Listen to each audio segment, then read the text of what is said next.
Hey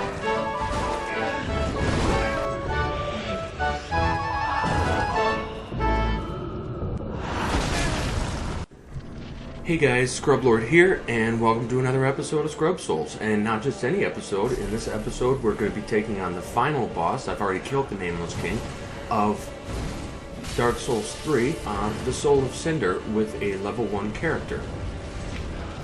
So this video will wrap up the series how to do an SL1, at least for the main game. I really wish there was an easy way to kill this guy, but unfortunately you can't just bait out certain attacks. You really need to get this first phase done as quick as possible. With the right equipment you can survive most of his attacks, but some of his harder attacks will one-shot you.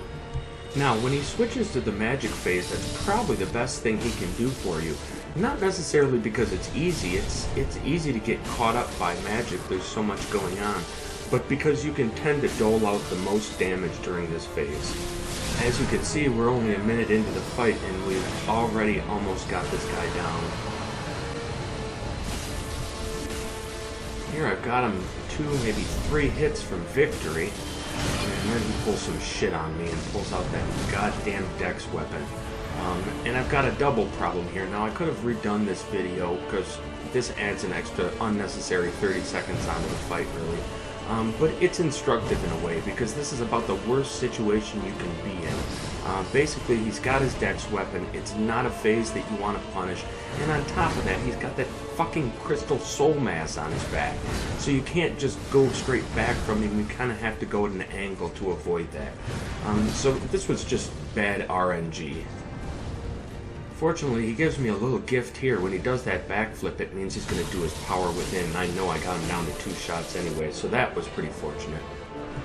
Okay, so now for the second phase of the fight, of course, we're going to go ahead and rebuff our weapon, but we're going to do this phase in the easy mode, and that's, we're going to bait out that jumping attack as much as possible. That's the most punishable attack he does. A lot of this second phase is going to be about spacing. If you're close enough to him when he does any of his lightning attacks, you can get in a hit on those. And just stay out of his range and try to get him to jump, because the farther away you are from him, the more likely he is to jump. But on the flip side of the coin, it's easy to punish his lightning attacks, and if you're too far away, you can't punish those. So, see, I'll show you what I mean here. He has kind of a pause after he does that. I actually could have punished that. After he kicked, he did the grab, and the grab is punishable.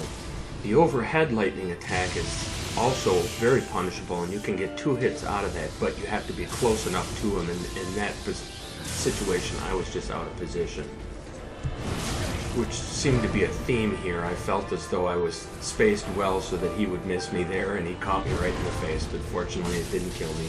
I maybe sound like a broken record. I keep on repeating these if you've watched other videos of this, how to do an SL1. But your character is stronger than you think he is. I mean, I guess most people would assume that that would have been the end of me, that one good hit to the face by, you know, one of the most powerful bosses in the game. But, in fact, you're stronger than you think at SL1. So the name of the game is spacing. Just run around and try to get him to do the attacks that you want him to do, because those are the ones that you can punish and get a couple hits in, and that's a big one right there, and it looks like that's going to be it for the Soul of Cinder. Oh man, thank God that's over. Alright, well, thanks for watching. Leave a like and subscribe, or stick around here and I'll show you my character and what I was using. I am, of course, still level 1, and we'll go on to the equipment screen. Obviously, as you can see, I am using the Raw Dragon Slayer's Axe plus 10. Well, you can't see that it's raw. I am using the Conjurator's set, the entire thing. It's good against both fire, magic, and lightning, or all 3.